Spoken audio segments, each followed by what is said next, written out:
Gonzalo. The older you are, the younger you get when you move to the United States. They don't teach you that equation in school. Big brain, Mr. Smoltz, my eighth grade math teacher, hasn't even heard of it. It's not in Gateway to Algebra. It's Garcia's equation. I'm the Garcia. 2 years after my father and I moved here from Guatemala, I could speak English. I learned it on the playground and watching lots of TV. Don't believe what people say. Cartoons make you smart.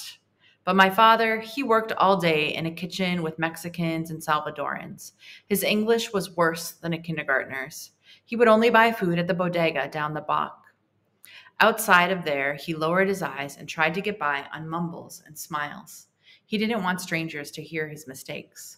So he used me to make phone calls and to talk to the landlady and to buy things in stores where you had to use English.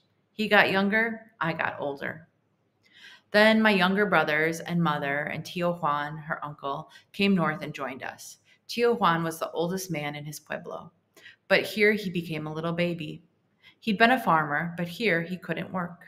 He couldn't sit out in the plaza and talk. There aren't any plazas here, and if you sit out in public, some gang driving by might use you for target practice. He couldn't understand TV, so he wandered around the apartment all day, in and out of rooms, talking to himself, just like a kid in diapers. One morning, he wandered outside and sat down in the street. My mother practically fainted. He doesn't speak Spanish, just an Indian language. I finally found him standing in front of the beauty parlor, staring through the glass at a woman with a dryer over her head. He must have wondered what weird planet he'd moved to.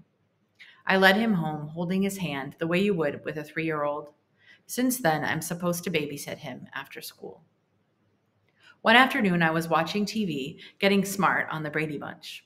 Suddenly, I looked up. He was gone. I checked the halls on all 5 floors of the apartment house. I ran to the street. He wasn't in the bodega or the pawn shop. I called his name, imagining my mother's face when she found out he'd fallen through a manhole or been run over. I turned the corner, looking for the white straw hat he always wore. 2 blocks down, I spotted it. I flew down the sidewalk and found him standing in front of a vacant lot, making gestures to a man with a shovel. I took his hand, but he pulled me through the trash and into the lot.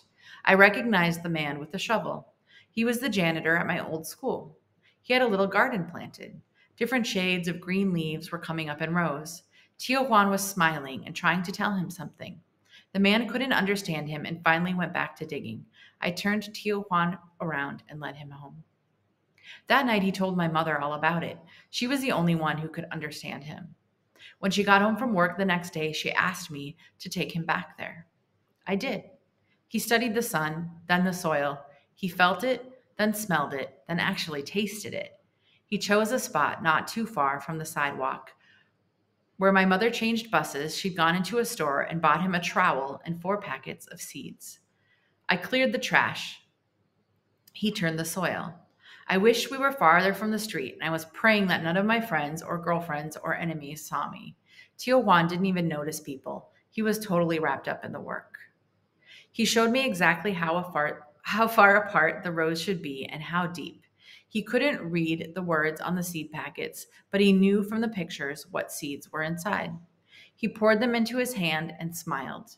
He seemed to recognize them, like old friends. Watching him carefully, sprinkling them into the troughs he'd made, I realized that I didn't know anything about growing food and that he knew everything. I stared at his busy fingers, then his eyes. They were focused, not far away or confused. He'd changed from a baby back into a man.